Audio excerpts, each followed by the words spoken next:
Hi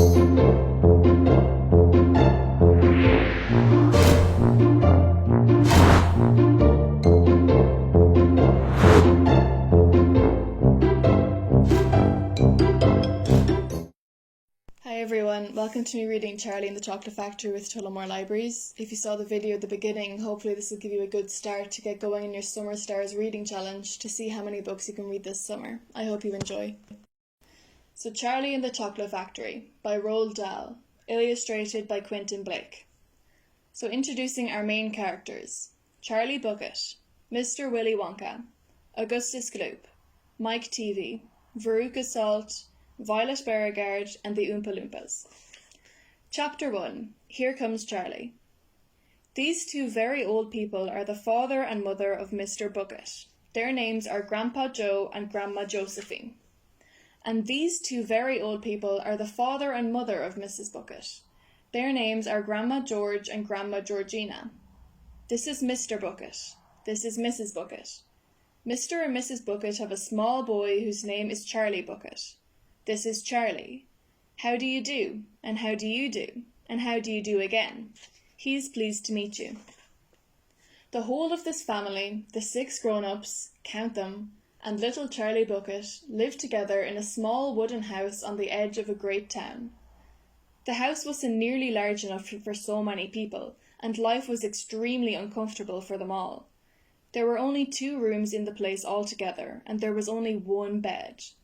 The bed was given to the 4 old grandparents because they were so old and tired. They were so tired they never got out of it. Grandma Joe and Grandma Josephine on this side, Grandpa George and Grandma Georgina on this side.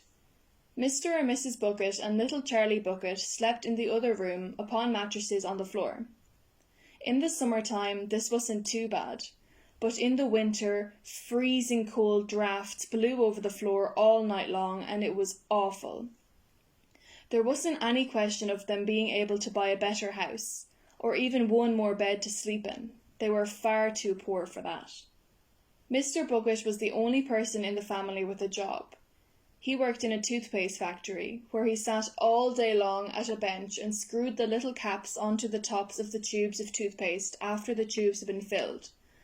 But a toothpaste cap screwer is never paid very much money, and poor Mr. Bucket, however hard he worked, and however fast he screwed on the caps, was never able to make enough to buy 1/2 of the things that so large a family needed.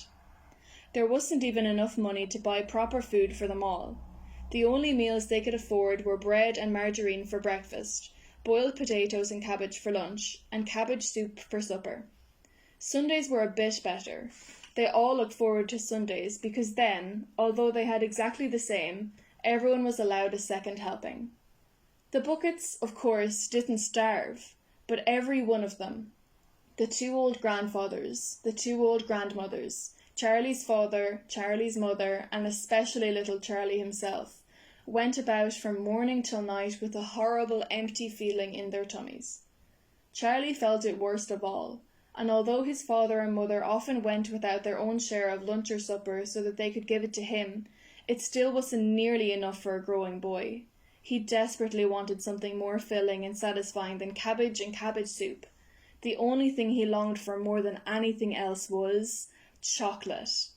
Walking to school in the mornings, Charlie could see great slabs of chocolate piled up high in the shop windows, and he would stop and stare and press his nose against the glass, his mouth watering like mad. Many times a day he would see other children taking bars of creamy chocolate out of their pockets and munching them greedily, and that, of course, was pure torture. Only once a year, on his birthday, did Charlie Bucket ever get to taste a bit of chocolate. The whole family saved up their money for that special occasion, and when the great day arrived, Charlie was always presented with 1 small chocolate bar to eat all by himself, and each time he received it, on those marvellous birthday mornings, he would place it carefully in a small wooden box that he owned, and treasure it as though it were a bar of solid gold, and for the next few days he would allow himself only to look at it, but never to touch it. And then at last, when he could stand it no longer, he would peel back a tiny bit of the paper wrapping at one corner to expose a tiny bit of chocolate, and then he would take a tiny nibble, just enough to allow the lovely sweet taste to spread out slowly over his tongue. The next day he would take another tiny nibble, and so on and so on. And in this way Charlie would make his 6-penny bar of chocolate last him for more than a month. But I haven't told you yet about the one awful thing that tortured little Charlie, the lover of chocolate, more than anything else. This thing, for him, was far, far worse than seeing slabs of chocolate in the shop windows or watching other children munching bars of creamy chocolate right in front of him. It was the most terrible, torturing thing you could imagine, and it was this. In the town itself, actually within sight of the house in which Charlie lived, there was an enormous chocolate factory. Just imagine that. And it wasn't simply an ordinary enormous chocolate factory either. It was the largest and most famous in the whole world. It was Wonka's factory, owned by a man called Willy Wonka, the greatest inventor and maker of chocolates that there has ever been. And what a tremendous, marvellous place it was. It had huge iron gates leading into it, and a high wall surrounding it, and smoke belching from its chimneys, and strange whizzing sounds coming from deep inside it. And outside the walls, for half a mile around in every direction, the air was scented with the heavy, rich smell of melting chocolate. Twice a day on his way to and from school, little Charlie Bucket had to walk right past the gates of the factory, and every time he went by, he would begin to walk very, very slowly, and he would hold his nose high in the air and take long, deep sniffs of the gorgeous chocolatey smell all around him. Oh, how he loved that smell, and oh, how he wished he could go inside the factory and see what it was like. That's the end of chapter 1 now. Make sure to tune in to the next video where I'm reading chapter 2, Mr. Willy Wonka's Factory.